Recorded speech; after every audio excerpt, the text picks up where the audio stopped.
So here are all of my ingredients assembled and everything that I'll need to actually make this recipe. I've got my fresh basil, and you can see I've already started pulling some of the leaves off and putting it in the food processor.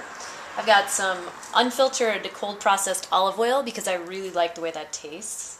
I have a fresh lemon, I have some garlic, and in these 2 bags back here, I like to buy my nuts in bulk. So I have some organic walnuts in this bag, and in this bag I have some pine nuts. First thing I do with this recipe is pluck off the fresh basil pieces and put them right in the food processor.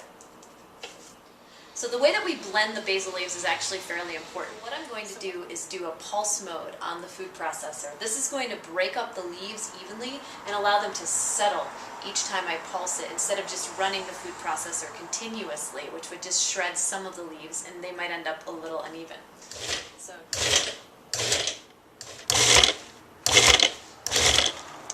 and that's just about perfect. Leaves are evenly shredded. Now we're going to add our garlic and nuts. Prep your garlic just by cutting off the ends, peeling off the papery coating. I use about 4 nice sized cloves for this recipe.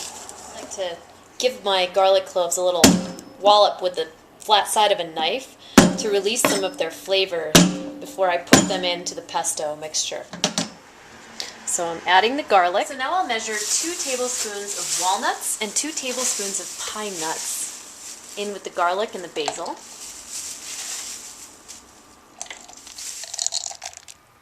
Once we have all of that in there, we're actually going to run the same pulse mode as we did before with the food processor.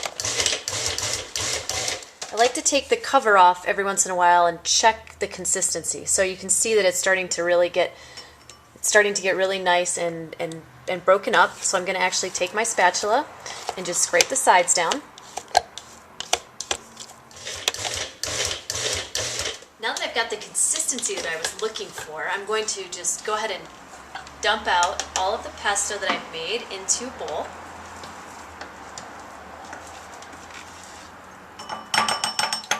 And now I'll just grate a little bit of lemon zest.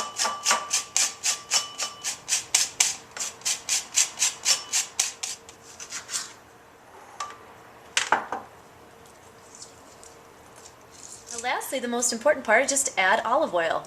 So you're going to just kind of eyeball it. I have sort of a guideline that I follow, but really I just add some and stir it in and see how much it absorbs. Add a little bit more. I can really smell the basil and the garlic in this. It smells just delicious. Pesto on everything. I like it on my eggs in the morning, on toast. I like to put it on fish and bake it, which is actually what I'm going to do tonight. I have a couple of really nice sole fillets. I'm just going to spray my pan, lay out my fish. These look delicious. I'm just going to pop them in the oven for about 10 minutes since they're very thin fillets, and dinner will be ready. So as you can see, making a dairy-free pesto is actually very easy. The addition of the nuts really make a big difference in the texture, give it that sort of creaminess that it needs to be a really tasty pesto. I hope you'll write and tell me what you do with your pesto. Have a great day.